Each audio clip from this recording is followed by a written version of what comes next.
अस्सलाम वालेकुम नाज़रीन। क्या हाल हैं आप सबके? ठीक हैं जी। आप देख रहे हैं मेडिकल अम्यूज़मेंट और मैं हूं डॉक्टर मोहम्मद नाज़िम। हम लोग जो टॉपिक डिस्कस कर रहे थे वो था अनीमिया के बारे में। हमने उसकी डेफिनेशन डिस्कस की थी। उसके बाद फिर हम लोगों ने डिस्कस किया कि टाइप्स उसकी कौन कौन सी हो सकती हैं। फिर हमने टाइप्स को डिस्कस किया था कि कौन कौन सी टाइप्स हो सकती हैं, लेकिन हमने दो बेसिस की बुनियाद पर किया था कि उसकी कलर की बुनियाद पर टाइप्स कौन सी हो सकती हैं और उसके साइज़ की बुनियाद पर कौन सी हो सकती हैं। लेकिन अब हम डिस्कस करेंगे कि अनीमिया अनीमिया की जो टाइप्स हैं वो उसके distraction of red blood cells, उसकी बुनियाद पर अनीमिया की कौन सी टाइप्स हैं। फ़र्ज़ कर लें कि कुछ बीमारियां होती हैं, कुछ डिजीज़ ऐसी होती हैं जो रेड ब्लड सेल्स या ब्लड सेल्स को डिस्ट्रॉय कर रही होती हैं हमारी सर्कुलेशन में। कुछ में ये प्रॉब्लम होता है कि जहाँ पे रेड ब्लड सेल्स और ये सेल्स पैदा हो रहे होते हैं वहाँ पे कोई बीमारी हो जाती है, तो वहाँ उनका नाम हम अलहदा देते हैं। और जो सेल्स जो हैं सर्कुलेशन में, अगर किसी भी वजह से अगर सेल्स की डेथ हो रही हो या अब नॉर्मल तरीके से उनकी शक्ल चेंज हो रही हो, तो उसको हम एक और नाम देते हैं। इन दोनों का हम क्लासिफिकेशन करते हैं, एक्स्ट्रा सेलुलर और intra cellular haemolytic anaemia, haemolysis of anaemia of red blood cell. तो जो चेंज नेम जो बन जाएगा वो अनीमिया बन जाएगा, लेकिन वो कहाँ किस वजह से हो रही है? किसी एक्स्ट्रा सेलुलर एरिया में हो रही है, ठीक है ना। फ़र्ज़ कर लें कि ये हीमोलाइटिक अनीमिया है और ये हीमोलाइटिक अनीमिया जो होती है ये हमेशा ही एक्स्ट्रा सर्कुलेशन, मतलब सर्कुलेशन में ही होती है। और जो हम चीज़ डिस्कस करने वाले हैं वो ये है कि हमारे पास जो अगर प्रोडक्शन में प्रॉब्लम है तो वो हम कहेंगे कि ये जो प्रोडक्शन में प्रॉब्लम है ये प्लास्टिक अनीमिया हो सकती है, या फिर कोई और प्रॉब्लम हो सकती है, जैसा कि हमारे पास पार्वो वायरस का इन्फेक्शन हो सकता है।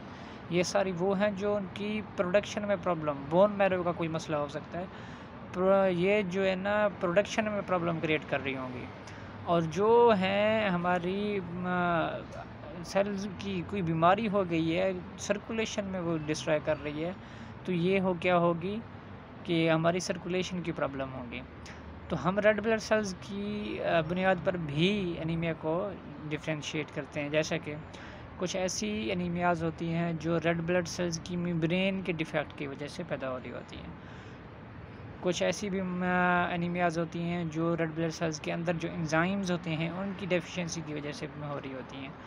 कुछ ऐसी होती हैं जो इन दोनों की वजह से नहीं, बल्कि ये तो सेल्स की वजह से हो रही है ना, कुछ एक्स्ट्रा सेलुलर की वजह से हो रही होती हैं। जैसा कि हमारी कोई किडनी की प्रॉब्लम है, जैसा कि एग्जांपल मैं आपको दूँ, हस है, हीमोलाइटिक यूरेमिक सिंड्रोम। इसके अलावा इन्फ्लेमेशन होगी किडनी में, क्रोनिक इन्फ्लेमेशन।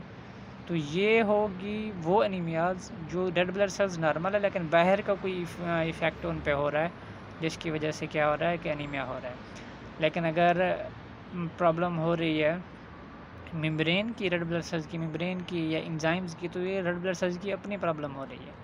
तो जैसे कि मैं एक दो एग्जांपल भी देता जाता हूँ आपको कि हम लोगों का जो अगर मेम्ब्रेन डिफेक्ट होता है रेड ब्लड सेल्स का, तो इसमें मुख्तलिफ़ टाइप की बीमारियाँ हो सकती हैं। फिर मेम्ब्रेन में प्रोटीन्स होते हैं, प्रोटीन्स में कौन सी प्रोटीन डिफेक्टिव हो रही है उसकी बुनियाद पर हम कहते हैं कि ये कौन सी बीमारी है। फ़र्ज़ कर लें कि जैसा कि हमारे पास है हेरिडिटरी स्फीरोसाइटोसिस, ये एक बीमारी है। ये मेम्ब्रेन, रेड ब्लड सेल्स की मेम्ब्रेन में प्रोटीन के डिफेक्ट से होती है। एक और है हेरिडिटरी इलिप्टोसोसिस, ये बेसिकली हम उनके जब वो बीमारी हो जाती है तो उनकी वजह से जो सेल की शेप बन जाती है उसकी बुनियाद पर हम नाम देते हैं। तो इसके अलावा हमारे पास एक बैंड प्रोटीन होती है प्लाडिन, उसकी वजह से भी कुछ प्रॉब्लम्स हो सकती हैं। तो ये मेम्ब्रेन्स की वजह से मतलब कि प्रॉब्लम्स हो जाती हैं, दो तीन जो मैंने आपको एग्जांपल्स भी दी हैं। और इसके अलावा हमारे पास रेड ब्लड सेल्स में कुछ एंजाइम्स होते हैं, जैसा कि हमारे पास है ग्लूकोज 6 फॉस्फोडीहाइड्रोजिनेज एंजाइम।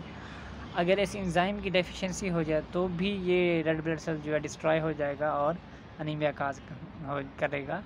इसके अलावा हमारे पास एक और एंजाइम होता है जिसे हम पायरोवेट कहते हैं, पायरोवेट काइनेज। अगर ये पायरोवेट काइनेज जो है ये भी, इसकी भी डेफिशिएंसी हो ह्यूमन बॉडी में, तो उसकी वजह से भी अनीमिया हो जाता है। एक और मैं आपको एग्जांपल देता चलूँ कि हमारे पास जो ये डिस्ट्रक्शन है रेड ब्लड सेल्स की, ये मेम्ब्रेन की वजह से हो रही है या फिर हो रही है इसकी एंजाइम्स की वजह से। इसके अलावा भी काफ़ी चीज़ें हैं जो रेड ब्लड सेल्स की डिस्ट्रक्शंस करते हैं, जैसे कि हमारे पास DIC है, डिसिमिनेटेड इंट्रासेलुलर इंट्रावस्कुलर कोआगुलोपैथी। इसके अलावा हमारे पास है सिकल सेल एनीमिया है। सिकल सेल एनीमिया में क्या होता है, मैंने आपको बताया ना कि कुछ मेम्ब्रेन्स की वजह से होती हैं प्रॉब्लम्स, कुछ होती हैं उसके एंजाइम्स की वजह से, और कुछ उसके के अंदर जो हीमोग्लोबिन होती है जिसने गैसेस को एक्सचेंज करना होता है, उनकी वजह से प्रॉब्लम्स होते हैं, जैसे हम कहते हैं ग्लोबिनोपैथी, ठीक है ना। तो उसमें आ जाती है हमारे पास सिकल सेल एनीमिया आ जाती है, थैलेसीमिया आ जाती है। ये सारी की सारी जो है उसकी अंदर जो प्रोटीन है हीमोग्लोबिन, उसके डिफेक्ट की वजह से होती हैं। तो अभी तक हमने कुछ ये टाइप्स डिस्कस की, इंशाल्लाह जो है ना मज़ीद इसकी टाइप्स और इसकी बकिया रिलेटेड इन्फॉर्मेशन नेक्स्ट वीडियो में हम लोग डिस्कस करेंगे। मेरा जो कंसेप्ट है, मेरी जो सोच है, मैं कहता हूँ कि 6 मिनट से ज़्यादा वीडियो नहीं होनी चाहिए लंबी, ताकि देखने वाला बोर भी ना हो जाए। ये बंदा आराम, आप कहीं पे भी बैठे हैं, दोस्तों में बैठे हैं, आराम से बैठ कर सुन सकते हैं, इसको अपनी इन्फॉर्मेशन में इजाफा कर सकते हैं। अभी तक के लिए इजाज़त दीजिए, अल्लाह हाफ़िज़।